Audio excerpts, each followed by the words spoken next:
Well, hello there. This is Virtuoso Chess Noob learning and having fun with chess.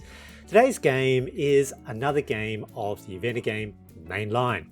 And I'm playing white. And as per the title of this video, this is an example of an underbaked brilliant move. So I found an absolutely brilliant move, and yet I only saw about half of it. And let's go take a look to see what I mean. So Vienna Game Main Line is, of course, e4, e5, knight c3, Vienna Game, Folkby, knight f6, and now Vienna Gambit. Best response by black is to go down the main line with d5. Now, conventional wisdom is that black is slightly ahead here, though interesting enough, according to Stockfish 16 at quite high depth, it's just equal, 0, 0, 0. Now, white here pretty much has only one good move, captures, and knight should capture the e4 pawn. However, black played an interesting move here, which was knight to g4. Now, can't capture with queen, it is defended by the bishop, and I know enough about the Vienna Game Main Line to know that this must be a mistake. So I knew that in the game, but as I stared at this position, I was a little bit paralyzed to know what to do. So the sort of general received idea for white is it's good to take control of the center with pawns. And obviously there's an attack on that pawn there. So d4 seems to make sense. However, we also have this ever-present problem in the Vienna Game Main Line for white with queen h4 check. And potentially you might want to get a knight here to defend that. So I sort of stared at this position for about a minute. You know, should I just play d4? But you know, is there a problem? Should I play the knight first? So eventually I did play the knight, and that's a mistake. And you can see Stockfish says d4 right away is best. And the idea here is that queen can give check, but I then have g3 attacking the queen. Queen has no ability of going in these directions because it's sort of blocked in and pretty much has to go straight back. So there's no real risk there while that knight is there. So it was completely fine to play that immediately. But, you know, it's an interesting thing, stared at it for a minute, undercalculated, eventually play that move. Now that move is still fine, I'm not losing. But with d4, it's about +3, and here it's about plus 1.3. So, I'll lose some of the advantage, white is still ahead.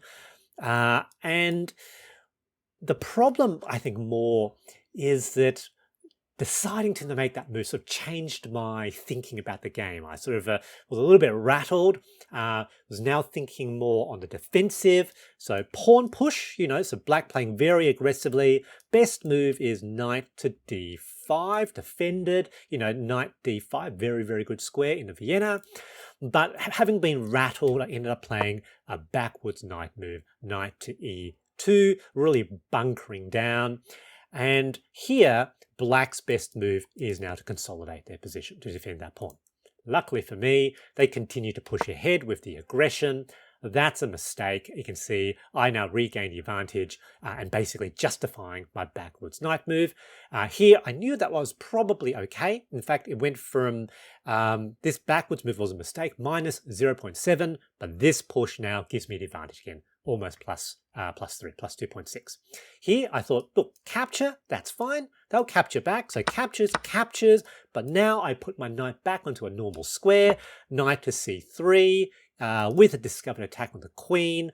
Everything is defended, and pretty much queen has to immediately retreat, regaining some tempo. Here, I was pretty happy. Bishop out, staring at the f7 pawn, and I just managed to get back into a normal sort of Vienna position. It's very, very happy. So they push their bishop out as well. Castles, and now we enter the middle game. White is slightly ahead. Very happy here. Knight jumps forward now to d5, attack on the bishop. Bishop has nowhere to go. In fact, bishop is kind of trapped if it doesn't retreat. And so this way, but now I've got b4, attacking the bishop, basically I can force a trade. So there we go, captures, and captures. Captures this way is potentially good. And what I'm thinking here, along that light square diagonal, I thought that was potentially pretty good for me. Now black now captures, yeah, that's fine. Queen out.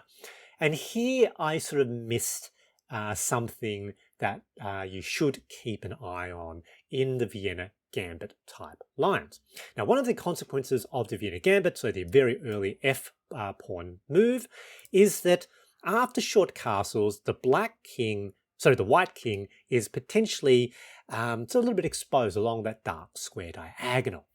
One of the things I sort of found on reflection in my sort of year review I sort of made in December is that in the analysis, I've got a bit of a problem with vision along diagonals. It's something I need to work on. And here is another example. Black has a potential very, very powerful move, an absolute fork of my king and bishop along that dark square diagonal.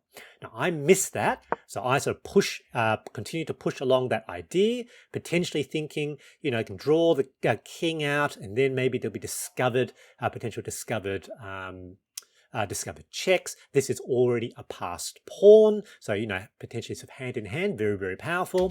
They take, I take back, potentially here thinking there's a discovered check, but it's a blunder because of that dark square diagonal, which I didn't see. So queen c5, check, and at this moment I knew, oh, I've made a mistake. That's not good. Move the king, they capture the bishop, that tactic's gone. Not very happy. Now, of course, two pieces attacking my my pawn. And this pawn at the moment, I made a decision that this is probably my best piece. He is the one. With the most tactical potential possibilities, because it's a passed pawn. I need to preserve it. Two attackers, so let's just push forward. Now, Stockfish, under sort of high depth, recognizes that black has enough defenses that this pawn will never make it. And so at high depth, it doesn't recommend white trying to defend that pawn, considering that pawn to be lost. However, that requires black to play very accurately. And I think in human terms, particularly at the beginning intermediate level, perfectly fine to try to maintain that pawn. So push, so no direct attackers. Now I expected that they'll try to block the promotion with the rook, which puts that rook in a somewhat passive position. Now, now bishop to a3 along that dark square diagonal, defending that pawn. So that's the move. And you know, this tactic potentially really does work. Black needs to play accurately, and here they make a mistake. It's hard to see. You can see that that's a blunder, but seems to make sense. Developing move for the knight, second attacker on that pawn. It seems to make sense. And here, I thought for about 3 minutes. And I thought I had potentially something quite powerful. Knight to e5. Knight to e5. And this actually is a brilliant move. Now, I'll show you why it's a brilliant move, and I'll show you why my thinking about it then was underbaked. This is a brilliant move because obviously there's an attack on the queen, and it opens up the f file for the rook. And the thing is, let's say they think, oh, I don't want the queen to be captured. So, well, I've got, you know, two attackers on the knight. Let's just capture the knight. So potentially with something like this, you know, keep an eye on that. Keep an eye on that pawn. Well, now we've got rook f8, check. King has nowhere to go. Forced move. Rook captures rook. Pawn captures rook. And that can, you know, promote to either a queen or a rook. Either way, it's back rank mate. So that is why that's a brilliant move. So in this position, black has to block the f file, but they can't block the f file with the, and protecting the queen at the same time. If they decide to take the rook, I take back with my queen, and again, I have the same tactic once again. So here, black will lose their queen. However, so let me just look. Here we go. So they captured this way. That's a blunder because it doesn't defend against rook to f8 mate. However, what I had seen was that, yes, there we go, have to capture, promote, potentially promote to queen, but I lost sight of the fact that that bishop, again, my problem with diagonals, also defended the f8 square, so I thought that the king could then capture. So in my mind, I had to remove the king as a defender of the f8 square, so I thought potentially I could move my queen here and then sacrifice the queen, king forced into potentially that position, and then I'll be able to promote to a new queen. So that was what I was thinking. Overly complicated, completely unnecessary.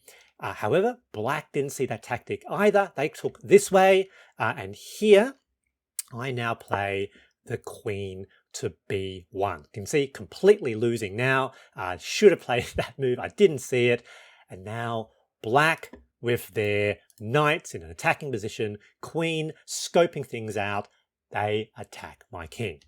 So they move here. So looking at the potentials of attack on that square, I now decide to kick that knight. They give a check, move. They give another check, move. They give another check, and here move. And here they are out of checks.